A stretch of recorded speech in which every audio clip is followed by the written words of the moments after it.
যে কাজটা করতে চায়, প্রথমত রাষ্ট্রীয়ভাবে আমাদের যিনি আগামী দিনে কর্ণধার আছেন হবেন, তার যে পলিসি আছে, তার যে কতগুলি ম্যানিফেস্টো আছে হোল বাংলাদেশে, তারই অংশ হিসাবে এখানে হবে। পাশাপাশি এটার সাথে রেলিভেন্ট আমাদের সবচেয়ে বেশি আমি মনে করি যে, আমি যদি ভুল বলে না থাকি, পানি পানি পানি পানিটা হচ্ছে সবচেয়ে বেশি ভাইটাল ইস্যু।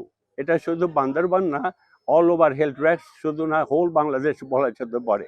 কেননা পানি এই জন্য বলতেছে যে আমাদের ডিস্ট্রিক্টে 4টা যে নদী আছে, মেইন যেটা আছে সব কিছু বান্দরবানের ভিতরে, সীমান্তের ভিতরে। পাশাপাশি ছোটোখাটো আছে। পানি দিন দিন কমছে, নাব্যতা কেন কমছে, কি কারণে কমছে?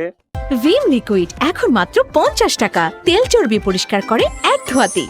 এবং এখানে যে এনভায়রনমেন্টাল যে প্রোটেকশন, প্রিজার্ভেশন, আমি যদি সে একটা জিনিস বলি, আমি ডেভেলপমেন্টের মাধ্যমে কিছু কিছু পাথর উত্তোলন হচ্ছে, এগুলিকে stop, it should be stop. এবং জঙ্গলি কলা গাছ তো ন্যাচারাল যে কতগুলি, স্পেশালি যেমন ধরেন বছরে তো মাত্র 3 থেকে 4 মাস বৃষ্টিপাত হয়, 8 মাস তো বৃষ্টি নেই। তাহলে এই যে পানি আছে কোত্থেকে আসতেছে?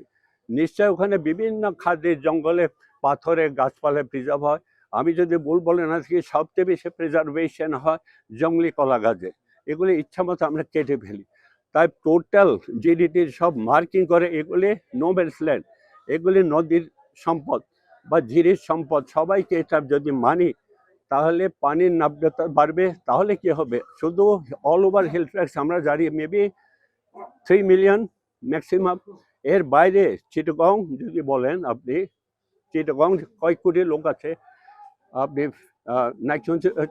ফেনীর কিছু অংশ, আবার যদি কক্সবাজারের কিছু অংশ, এই যে কয়েক কোটি মানুষ, এই পানি এখান থেকে যাওয়ার পর ওই পানি দিয়ে কিন্তু চলে। আপনারা কি শস্য বলেন, তামাক খেতে, যত ধরনের পানি। সুতরাং এটাকে যদি ঠিক মতো না রাখে, তাহলে ক্ষতিগ্রস্ত তো শুধু হিল ট্র্যাক্স হবে না, নিচে যারা আছেন সবাই ক্ষতিগ্রস্ত হবে। নির্বাচিত হয়ে এটা সবচেয়ে বেশি আমার কাছে সবচেয়ে বেশি ভালো লেগেছে।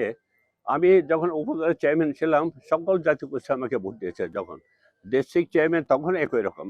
আমি মনে করি যে আমি বিএনপির একজন নিবেদিত প্রাণ একজন কর্মী এবং নমিনি, বাট ভেরি এক্সেপশনাল যে সকল জাতিসত্তা পার্টিসিপেশনের মধ্যে আমি আজকে এই যে বিপুল ভোটে পাওয়া। বিপুল বলবো এই কারণে যে আপনারা জানেন পাহাড়ে তো বিভিন্নভাবে পার্সেন্টেজটা রেজ করা সম্ভব না, বিকজ পাহাড়ে তো একটা সেন্টার থেকে 5-7টা 10টা পাড়া বিভিন্ন জায়গায় থাকে, এক রাত্রি আগে আসতে হয়। এই হিসাবেও তিল যে স্বতঃস্ফূর্ততা, এটা আমি মনে করি আমার দায়বদ্ধতা অনেক বেশি বেড়ে গেছে এটা।